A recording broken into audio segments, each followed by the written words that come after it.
Welcome to Section 420, Talkin Yankees, the podcast. Well, not a good homecoming for Nestor Cortes. Yankees absolutely blow the doors off the Milwaukee Brewers. And, of course, the old friend Nestor Cortes with 4 home runs in the first inning and chased the Brewers out of the stadium with a score of 20-9. Yes, 20-9. So a football score up there and an absolute blowout. And, really not to react after this one game, but just the numbers the Yankees put up, the amount of home runs and everything, and this, the performances, and of course Aaron Judge with 3 home runs in the game and everything, that it's, I guess, worth recognizing that. So we'll kind of dig into the game if you didn't really get a chance to see all the ins and outs of the 20-9 final score there. So get into it. But before we get started, make sure you subscribe to this podcast. So if you're listening for the first time or listen a few times to subscribe, make sure you do that. Catch these updates throughout the rest of the regular season. Not every win is going to be like this, but hopefully there's a lot more of this with this offense. And, of course, there's the YouTube version of the show. So go to Section 420 Talkin Yankees on YouTube and subscribe there as well. So Yankees, win opening day there. Nice, thrilling 4-2 win there with a little drama in the 9th inning. But nevertheless,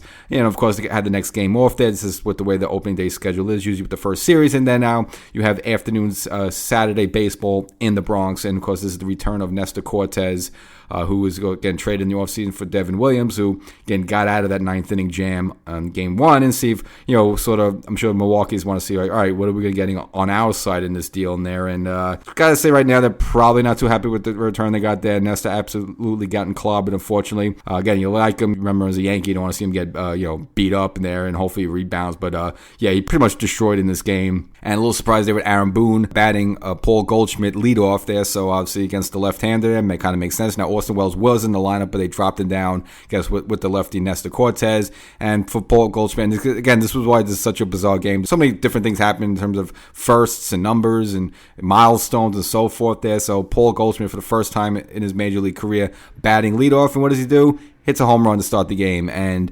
Bellinger after that, what does he do? Hits another home run after that. So now back-to-back home runs, and of course Aaron Judge follows that up back-to-back. So 3 home runs in a row off the Nestor Cortes right off the bat there, and Yankees right away with a 3-0 lead, and the Yankees would add yet another home run in that first inning. So an absolute barrage, and eventually Nestor Cortes chased out of there, and the Yankees bats pretty much stayed hot the whole game. This pretty much destroyed the entire Brewers pitching staff.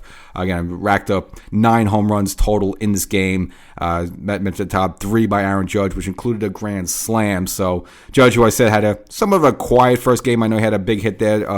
Give the Yankees a 3-1 lucky break there. The ball hit the bag.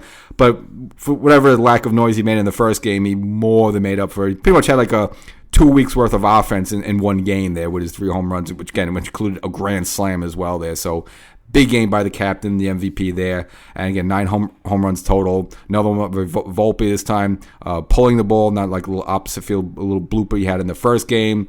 Because as mentioned before, Bellinger and Jazz getting their first home runs of the season. Like to see that. And even Oswald Peraza with his first home run of the season. Seems he hasn't hit one forever in the Yankee uniform. And again, this is kind of his last rope here. He's out of options there, so making an impact on this game as well. The only thing you really like about it is that the defense was very sloppy in this game. That kind of gets overlooked when you look at the final score. But the Yankees actually had 5 errors in this game. That could be one of the sub-categories, one of the sub-stories of this game that gets the 5 errors and didn't really help out Max Fried. Now, Max Fried had one of those errors himself there, so not exactly happened in his case. Didn't have the strongest start there. Again, not worried about that. And could this be, obviously, not really this is his first start, but when you have those big innings and you warm up and you're sitting on the bench a lot there and he can kind of mess with you a little bit. I don't know if that had anything to do with it or not, but again, Yankee defense sloppy. You also had errors by Volpe, Jazz, Pablo Reyes, who got the start initially at third base and didn't really get to cover it, but obviously him and Gomez, who actually ended up getting the win in this game because Fried couldn't even get across the 5th inning there, so Gomez had to get him across the finishing line there. Definitely had plenty of offense, but you at least have to get through the 5th inning, and Fried wasn't there just because, again, some of the sloppy play by the Yankee defense, and he ended up giving up 6 runs, but only 2 of them were earned there. So again, the defense kind of let him down with a lot of that. And again, one of those errors was by himself, so has no one to blame himself. But of course, this game is not really about him. It's about the offense is really showing what it could be capable of doing. Not going to say you're going to get this all the time, but, you look back to the start of last season, you didn't have Paul Goldschmidt. You didn't have Bellinger. Obviously, you had Soto, but also you didn't have, like, Jazz to start the season. So you just see the potential of this offense, get them the whole way, 162 games. Guys are going to go down and go in the IL here and there, but to see what this offense could do, again, it leaves you, a lot to be optimistic about. And again, you could probably get a better version of Volpe. You're seeing Austin Wells, him also hitting a home run this game, this time going opposite field. You're getting a better version of Wells probably than you did last season, so you can see what this Yankee offense could really do and click as we get into the warmer months there. And again, Yankees also might get a bit of a break also by this, the weather, kind of an unusual 80-degree day in the Bronx, at least the start of the day. The temperatures did drop there, but I'm sure that helped the ball fly a little bit, so we want to look forward to the summer. We get the hot months there. Again, a lot to be excited about with this offense. What they could potentially do there. And this seems to be a little bit small sampling. And Nestor Cortez pretty much got his doors blown off ever since he gave up the grand slam to Freddie Freeman until now. These last 2 games for Nestor Cortez hasn't really been that good, unfortunately for him. So again, the total there, Yankees with 9 total home runs, 4 in the first inning, and 3 from Aaron Judge. And the win itself is actually the 2,500 win for GM Brian Cashman. So 2,500 wins as a Yankee GM there. So hitting a milestone there. So again, that's why this is such a unique game. Is just the numbers itself? 20 runs and 4 home runs in the first inning, and the milestone there by Brian Cashman. So Milwaukee probably can't wait to get out of town soon enough. They got one more game left, and then they leave New York. I'm sure they're more than happy to get out of town here, and we'll just see if the Yankee offense could carry that into their third game. So big game by the Yankees there.